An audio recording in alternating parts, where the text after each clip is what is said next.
Okay, let's start. So, hello everyone. My name is Parul Patel, and as we all know that today the results of UPSC Prelims 2026 has been declared out by the commission. थोड़ा slide delay हुआ है अगर हम देखें तो जो exam था it was on 24 और जो रिज़ल्ट आया है 15 आज आया है. So almost you can say 7 + 15 22 around 22 days का गैप है. और ये इसीलिए मैटर करता है क्योंकि इस बारी जो मेंस है वो हमें पता है 21 अगस्त से स्टार्ट है. सो आज रिज़ल्ट आया है 21 से आपका मेंस स्टार्ट है. So not like almost 65 days are there to prepare for mains. जो जिनका स्पेशली उन लोगों के लिए थोड़ा सा इशू हो सकता है जो बॉर्डर पे थे, जो अनश्योर थे कि उनका मेंस क्वालिफाई हो रहा है या नहीं हो रहा है, लाइक मेंस के लिए क्वालिफाई हो रहा है कि नहीं हो रहा है. चलिए अब हम स्टार्ट करते हैं. मैं ये वीडियो क्यों बना रही हूँ, क्या इसका पर्पज़ है, एंड ये मेरे जैसे एस्पिरेंट्स प्लस और भी एस्पिरेंट्स जो कहीं ना कहीं एक उनके मन में एक क्वेश्चन है, एक डाउट है, एक उनको आंसर चाहिए. तो आई होप ये उस चीज़ को एड्रेस करने में थोड़ा सा सक्षम रहे. इसी मोटिव से मैं ये वीडियो बना रही हूँ. Let's start.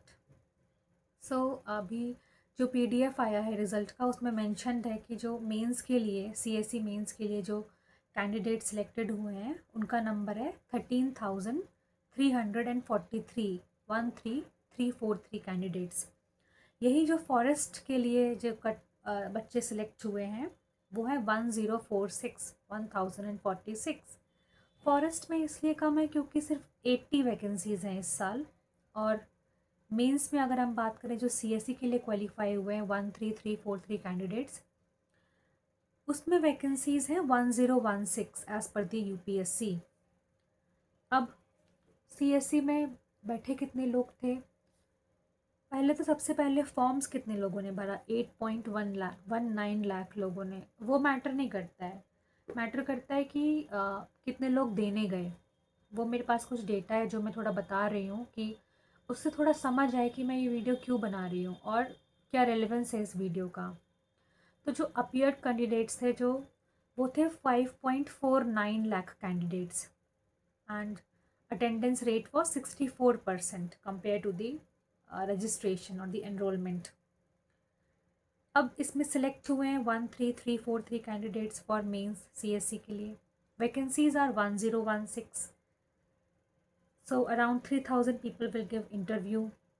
अब मैं क्यों बता रही हूँ आपको, क्योंकि जो सक्सेस रेट है किसी भी साइकिल का, अभी इस साइकिल की अगर हम देखें तो it is 0.18%. So not even 1%, not even 0.5%. इसका जो सक्सेस रेट है that is 0.18%. So that's why somewhere this video becomes relevant for aspirants like us, my fellow classmates और my friends या फिर ऐसे लोग those who are strangers to me. Okay. सबसे पहले दो चीज़ें हैं इस रिज़ल्ट में, या तो आपका हुआ है या आपका नहीं हुआ है. आपका हुआ है तो all the best wishes to you. आपको एक मौका मिला है अपना इस जर्नी को और आगे बढ़ाने का. सो आई होप कि आप अपना जो ये 65 डेज़ हैं इसको आप अच्छे से यूटिलाइज़ करें. जो पीछे हो गया, जो टाइम निकल गया अगर इन केस, तो उसके बारे में ना सोचें. अभी आप सिर्फ जो 65 डेज़ हैं उसके लिए देखें, उसमें अपना कैसे आपको जीएस, ऑप्शनल, एसए ये सब मैनेज करना है, आप उसके लिए बात करें. जो टेस्ट सीरीज़ अगर आप देंगे या फिर रिवीजन करना है आपको सब टॉपिक्स का, आप उसके लिए देखें. अभी आप इस क्लटर से दूर हो जाइए कि क्यों नहीं हुआ किन बच्चों का, या फिर क्या क्या क्वेश्चंस में चेंज थे, कट ऑफ क्या रहा, क्या क्वेश्चंस डिलीट हुए, किन का आंसर की चेंज हुआ, दोज हु आर सिलेक्टेड. अभी आप इस चीज़ से आगे थोड़ा सा बढ़ जाइए. आई नो थोड़ा कहीं ना कहीं इमोरल हो सकता है, but I think it's beneficial कि आप इस जर्नी में आए हैं. तो अभी आप मेंस पे फोकस करें. नाउ अब हम ऐसे कैंडिडेट्स के बारे में बात करते हैं जिनका प्री क्वालिफाई नहीं हुआ है.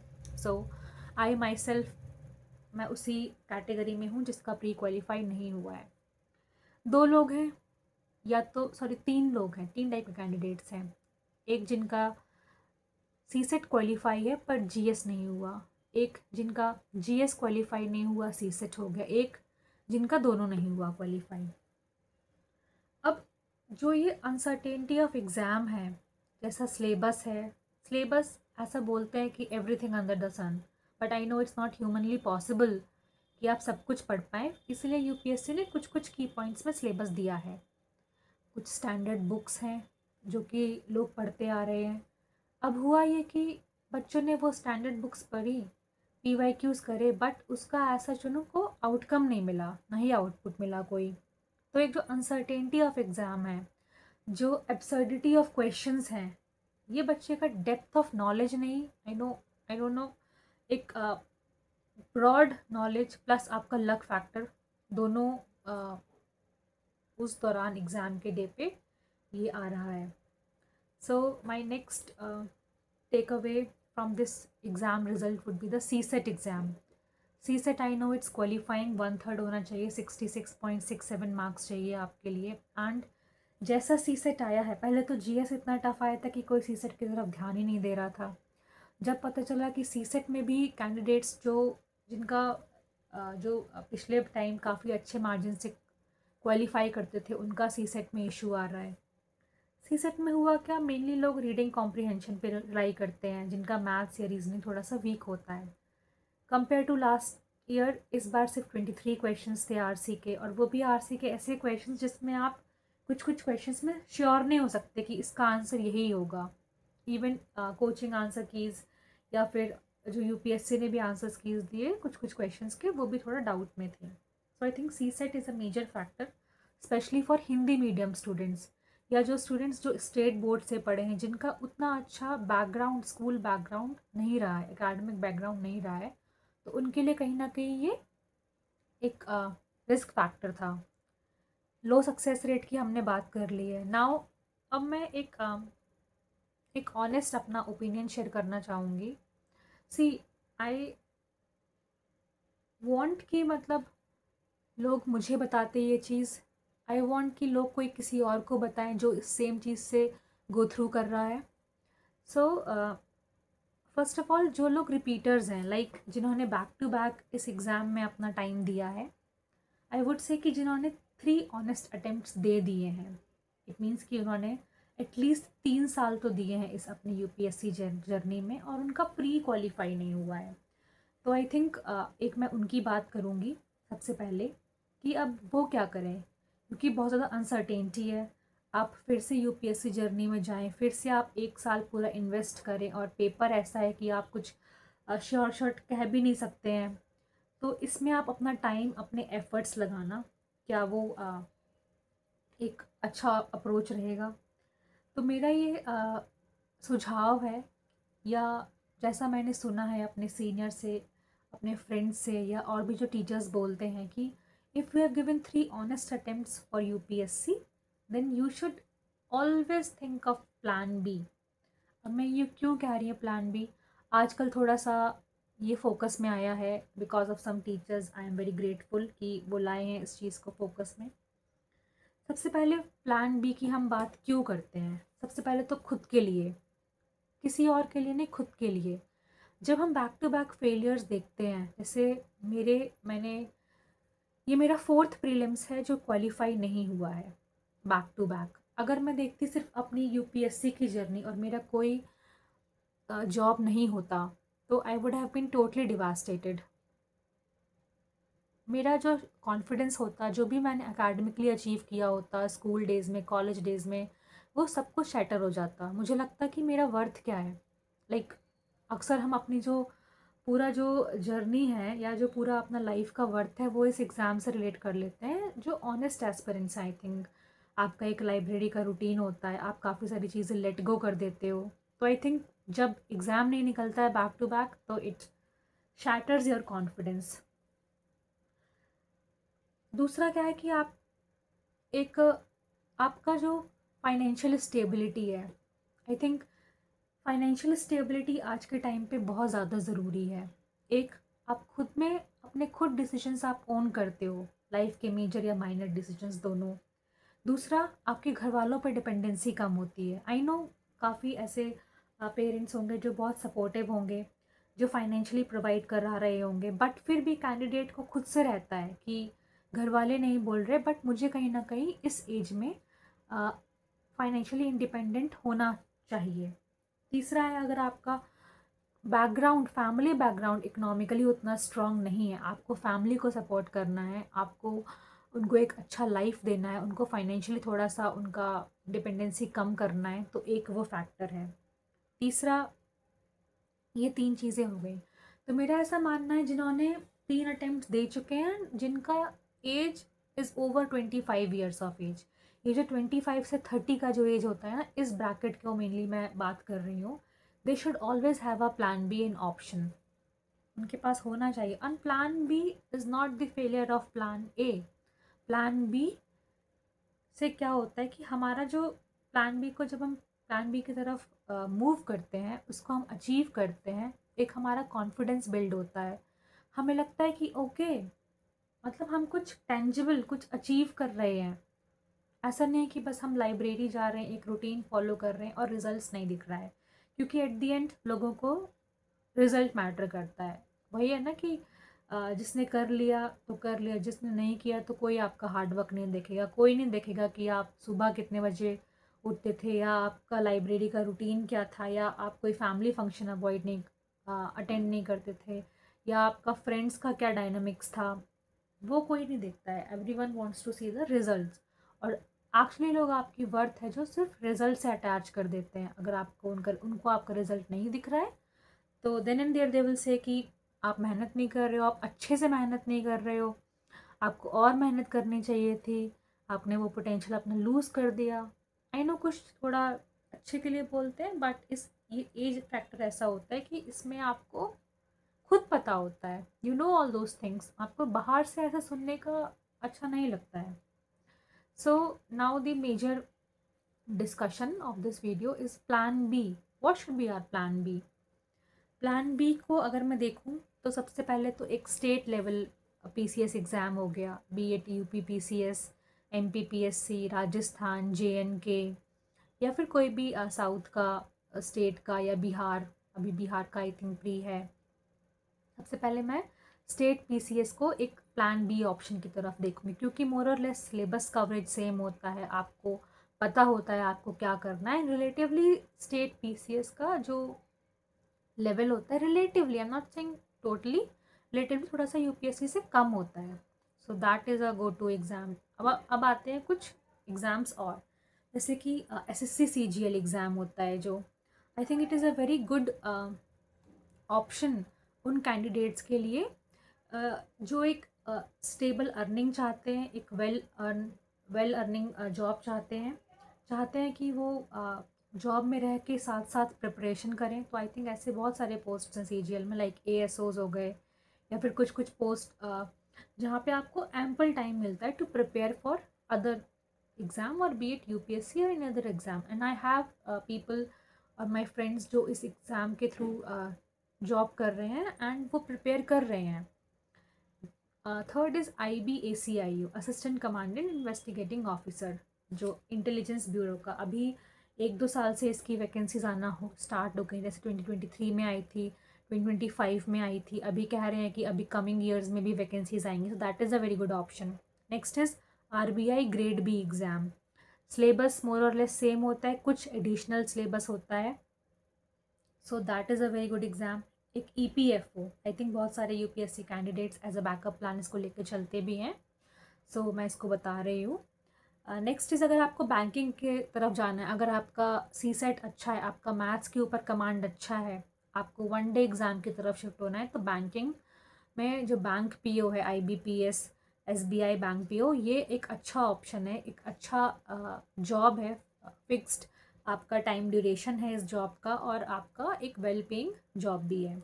नाउ नेक्स्ट कम्स, कोई अगर हम डिग्री कर लें, सपोज कोई कैंडिडेट है जिसका एज उतना नहीं हुआ है, but they want to opt out of UPSC journey, तो वो मास्टर्स कर सकते हैं।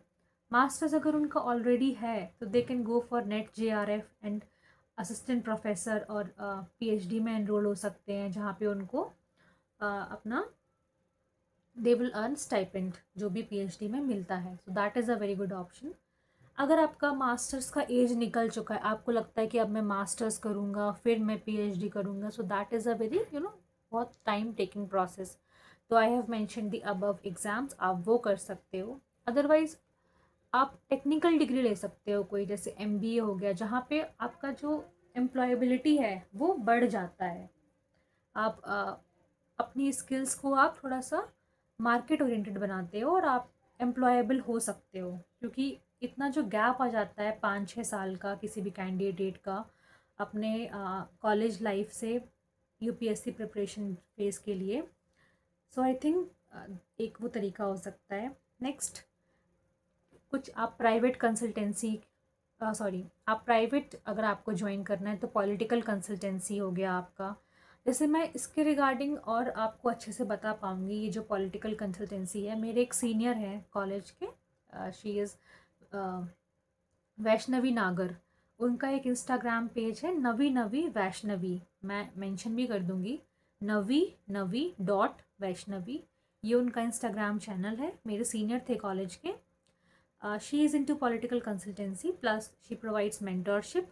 तो वो बच्चों को गाइड करते हैं कि प्लान बी क्या होना चाहिए आपका अपार्ट फ्रॉम यूपीएससी। और एक है कि अभी जो सारथी आईएएस है, शिवन सर हैं, Shivan Chaudhary sir, who himself got selected as IRS 2022 में, सब जानते होंगे आई थिंक मेजरली। उन्होंने एक इनिशिएटिव शुरू किया है सारथी आईएएस के साथ मिलकर कि where they are providing the financial thing कोई भी कोर्स के लिए। आई थिंक अभी उनका लॉन्च होगा वो, बच्चे एनरोल भी हो रहे हैं, तो आप उसको चेकआउट कर सकते हो। नाउ अब मैं थोड़ा सा बात करती हूँ कि वो कैंडिडेट्स जिनका 3 या 3 से साल ऑप्शन ज़्यादा हो गया है, बट उनको कुछ पार्ट टाइम करना है and they still want to prepare for UPSC. तो आई थिंक इसके लिए सही रहेगा कि अगर सपोज़ कोई कैंडिडेट है जो ऑलरेडी मेंस अपीयर्ड है, ही और शी हैज़ गिवन 1, 2, 3 मेंस और वो क्वालिफाई नहीं कर पाए हैं, तो ऐसे कैंडिडेट्स आर सूटेबल कि जो कोचिंग इंस्टीट्यूट्स होते हैं लाइक दृष्टि हो गया या आपका विजन हो गया या और भी सारे कोचिंग इंस्टीट्यूट्स होते हैं, उस पर आप एज अ मेंटोर काम कर सकते हो। फोरम में भी आप मेंटोर काम कर सकते हो, आप बच्चों को गाइडेंस प्रोवाइड कर सकते हो, आप बच्चों को इवन जो कैंडिडेट्स की जो आंसर कॉपीज़ होती हैं मीन्स की, आप उनको एवेलुएट कर सकते हो। I have a friend who has a friend जो दृष्टि में एनरोल थे and he was earning good around 50 to 60 to 60,000 through these things only. So I think एक वो अच्छा आइडिया है कि आपको दिल्ली में ही रहना है और साथ साथ आपको प्रिपेयर भी करना है, आपको आप अच्छे से टाइम देकर कर भी सकते हो, या फिर आप कंटेंट बिल्ड कर सकते हो किसी भी कोचिंग के लिए। और ये सब जो चीज़ें मैं बता रही हूँ, हमारे पास एक लाइव एग्जाम्पल है जो 2025 की जो रैंक 1 थी, शक्ति दुबे। उन्होंने भी जब उनका 4th अटेम्प्ट में आई थिंक इंटरव्यू के बाद नहीं हुआ क्वालिफाई, तो शी स्टार्टेड गिविंग मेंटोरशिप और some guidance program for a coaching institute. I think उन्होंने बोला था ये, तो she was also opting for a plan B. So plan B को ऐसा कोई हमें देखना नहीं चाहिए कि we have failed at plan A and that's why we are moving to plan B. Plan B because हमने एक स्मार्ट चॉइस करनी है, हमें एक रैशनल एक चॉइस करनी है, एंड सबसे ज़रूरी कि वी हैव टू शो कि यूपीएससी हमारा पूरा लाइफ नहीं है। We can't depend on UPSC journey हमारी पूरी लाइफ की है। जब हम यूपीएससी को क्लियर कर लेंगे then we will start living, we will start going out. तो हमारे पास एक फाइनेंशियल बैकअप होना, एक वो मेंटली फ्री होना, I think it's very important. So ये जो 5 साल होते हैं ना, 25 से 30 के बीच में, ये ऐसे ईयर्स होते हैं जहाँ से आप बहुत कुछ गो थ्रू कर रहे होते हो। आपको एक फाइनेंशियली स्टेबल होना होता है, आपको फैमिली का बर्डन भी कम करना होता है, प्रेशर कम करना होता है। आप कुछ ना, आपको काफ़ी सारे लोग मेंटल हेल्थ से भी गुजरते हैं, जैसे इश्यूज से। जैसे आई हैव नोन पीपल जिनका इंटरव्यू अपियरिंग कैंडिडेट्स हैं and they couldn't qualify and now they are in poor mental health, they are seeking therapies for that. So इसके लिए खुलकर आना, खुलकर बात करना, एक अपना प्लान बी करना और उसको अचीव करना, एक वो मेंटल रिलीफ होता है। मैं ये सब क्यों बोल पा रही हूँ इतने अच्छे से, क्योंकि मेरे पास, मैंने भी प्लान बी को चूज़ किया लास्ट ईयर। यूपीएससी नहीं हुआ क्वालिफाई, उससे पहले ही मैंने स्टेट का मेंस दिया and somehow luckily gratefully I got into this UPPCS और मेरा सिलेक्शन हुआ पोस्ट ऑफ ACCT। देन मेरा CGL में भी हुआ। मैंने UPPSC को भी एकदम वो नहीं माना कि मेरा इसमें शॉर्ट हो जाएगा। I had CGL also in my mind कि ओके अगर इसमें नहीं हुआ तो मैं CGL पे भी अपना करती हूँ। तो लकीली मेरा CGL के थ्रू भी हो गया ASO in IB। So I am saying all this कि अब I am free in the sense कि अब मेरे पास उतना थोड़ा मेंटल बर्डन थोड़ा कम है, रिलेटिवली कम है। तो अब अगर मुझे अच्छे से टाइम देना होगा UPSC के लिए तो I can think about that. And हम ये सब चीज़ें क्यों कर रहे हैं, हम किस लिए कर रहे हैं?